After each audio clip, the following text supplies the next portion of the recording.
What's going on, guys? Warren here. Welcome back to the channel. Today is going to be day one of the build of the Blackhorse model Viper right behind me, 120mm EDF.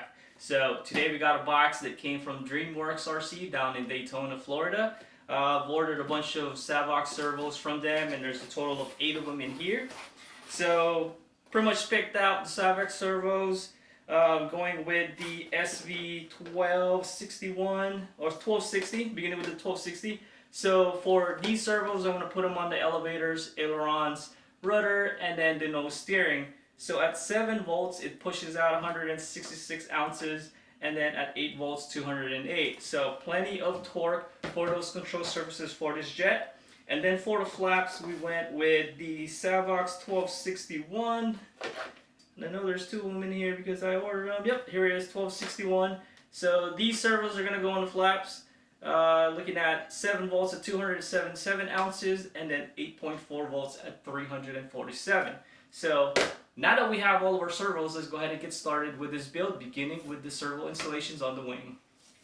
Alright guys, so we got the right wing on the table right now. I got the servo trays or covers removed just so I can test fit these Savox servos. Now these servos are a little bit wider than the tabs on the servo cover, so I may have to just file this down a little bit so that the servos will slide into place a little better and fit properly.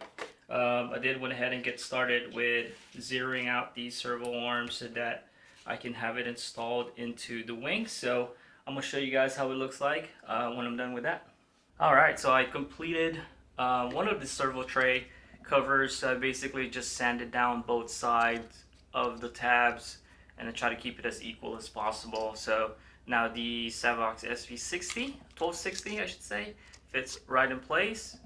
I'm going to go ahead and work on the other one. You can just sand both sides of those tabs and drill the holes and finalize the mounting of the servos on this Viper. Alright guys, so we pretty much are done with the installation of the servos. I haven't bolted them down permanently yet because I still need to make the harness for the servo leads and the retract leads. So I'm going to hold off on bolting those down. In the meantime though, I did go in the box and just kind of took a look at the accessory bags. And then I noticed that each one of the bags are labeled, so this makes it a whole lot easier during the build. So this bag is for the aileron and the flaps.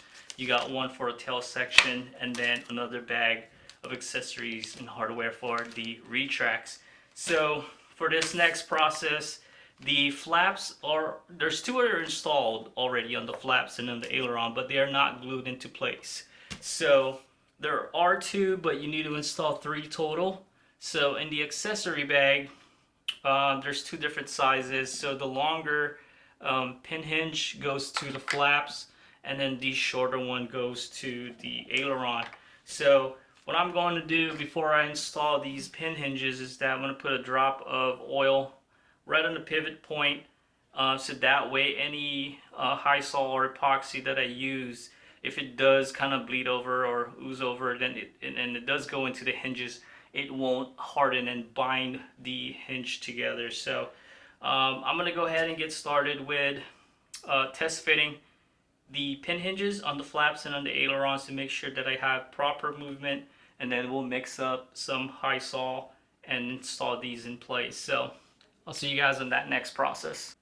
Alright, so I pretty much installed the 3rd pin hinge for the flaps and the ailerons, and I just wanted to do a test fit to make sure that it fits properly and I'm getting the proper movement of the control surface. So at this point I think I'm ready to glue the hinges in place.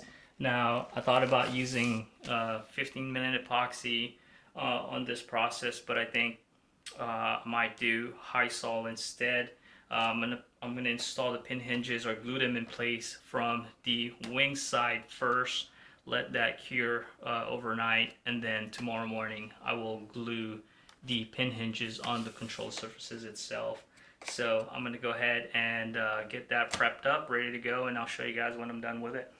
Alright guys, so pretty much we're ready to begin this next process with installing the pin hinges for the ailerons and then the flaps. For this process, I'm going to be using some high salt. So this is BVM air epoxy. So what I'm going to do is just basically mix them up on this paper plate. A little bit of popsicle stick I got from Hobby Lobby. I get a whole bag of them for like $2. I'm just going to mix them up, and then we're going to try to put as much as we can into the holes that is pre-drilled to the wing, and then we're going to set the pin hinges in place and then let that sit overnight. I am going to put a drop of oil on the hinges, so that way if there's any excess high sol that basically goes on the hinges, it won't set and bind the hinges together. Another thing that I like to do is just cut up a bunch of paper towels, and I'm going to saturate this with some isopropylene alcohol, and then basically any high sol that that oozes out of the holes, basically just going to wipe it off, so that way it doesn't end up hardening on that surface, and it gives it a little bit more of a cleaner look during the assembly. So I'm going to go ahead and get started with mixing the glue and then get the hinges in place, and then we're going to finish it off by putting a little bit of painter's tape to hold the control surfaces in place while the glue sets. So I'm going to go ahead and get started with that. Alright, so I've got my paper towels saturated in rubbing alcohol, isopropylene. I've got some air epoxy mixed up, and I've already put a couple of drops of oil on each one of these hinges. So now all I'm going to do is just try to fill this hole with as much of air epoxy as I can. So we'll start with the ailerons.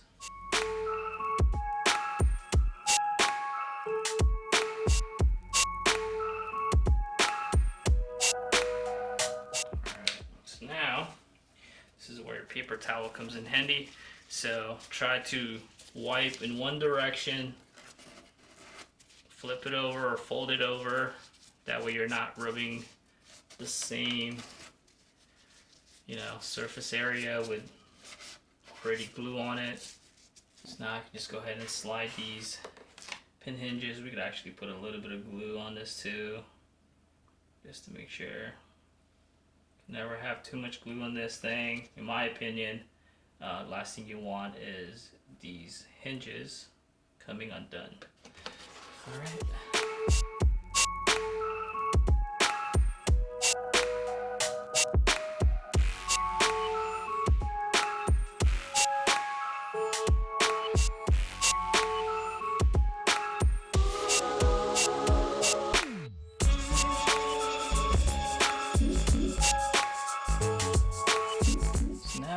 I think I'm pretty satisfied with that. I'm going to then just reinstall the ailerons in place, just so that I can keep it from moving. And two, I can align and make sure that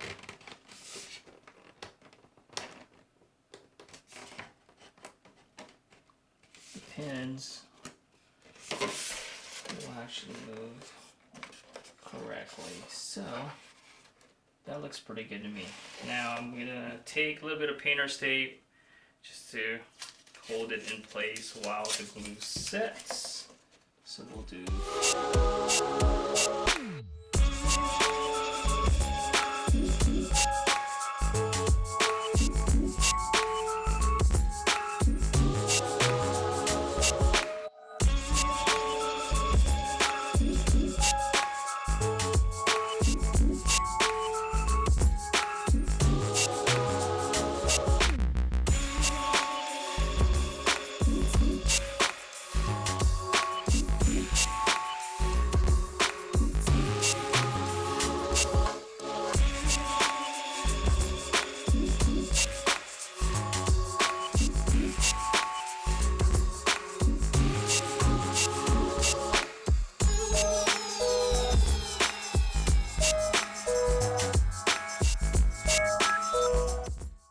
now we're just going to let this set overnight,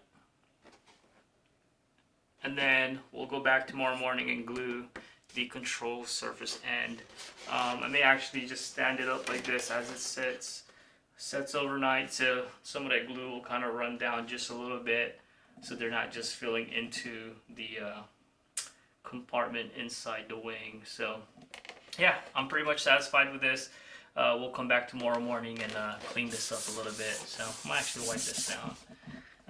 That's just from the alcohol, but yeah, looks pretty good so far.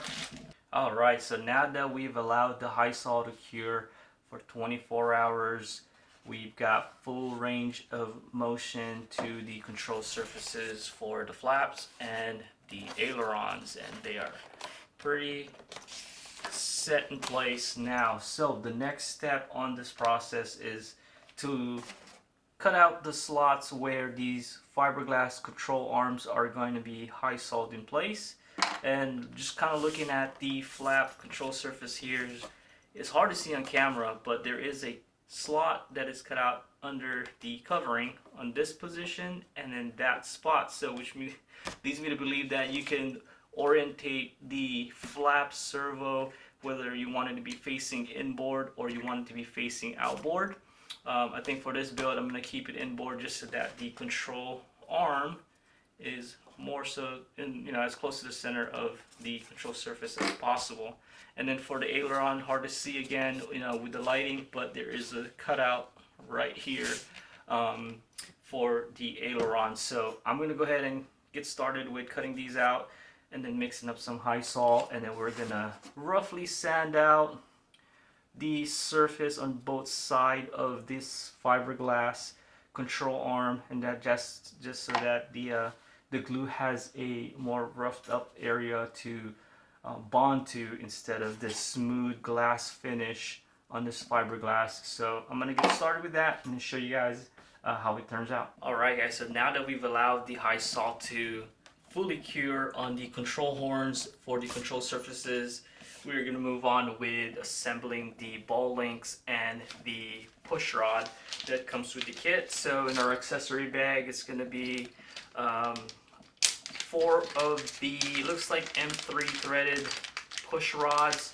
and they're completely threaded, and then a bag of ball links. So assembly of this ball link will require taking one of these plastic control rod assembly here, and you take the ball link and you basically just kind of pop it in place, and then that's how it sets up. And then we're going to thread it onto this M3 push rod. So I'm going to go ahead and put these control horns or control arms together, and then show you guys in the end once I have the control rods assembled on the flaps and the ailerons and both wings, and then we'll move on to the next step. Alright, so I've got the aileron servo tray removed at the moment because I wanted to put a drop of thin CA into the holes that we've drilled, and have screwed the servo tray screws to, just so that it hardens up and we have a much better thread to screw the servo tray down to. While that's curing and kind of soaking into that wood, I went ahead and already installed the ball link on the aileron control surface. So on the manual and the kit, it comes with a M4 button head bolt, and then you get a washer and then an M3 lock nut. So essentially we're going to install the washer first, and then into the ball link, and then from the ball link we're going to install it to the servo arm. And I just got my M3 driver here just to kind of set it in place, and then what we're going to do is put the lock nut to one side. Now normally I would have this screwed down to the tray, but since I put a drop of thin CA in there, I want to give it some time to cure, so I'm just going to hold it up in the air for now, just like that. And then we're just going to tighten down the bolt to the servo arm. Alright, so that's pretty much complete. I'll let that kind of cure a little bit more, give it a couple more minutes, and then screw it down and show you guys how it is set up and how it looks with both control rods assembled on the left wing, and then we'll move on to the right side. Alright guys, so now that we got the servos installed for flaps and ailerons and the control rod is finalized and adjusted to the length that we need, the next step is to cut out the retracts under this covering. So just put a brand new number 11 blade on my hobby knife here, and then I'm probably going to shine a flashlight underneath just to kind of see where the location is of where the cutout on the formers are, so I don't cut into it. So I'm going to go ahead and start cutting the covering off and then show you guys how it looks like on the inside, and then move on to the next step of this build.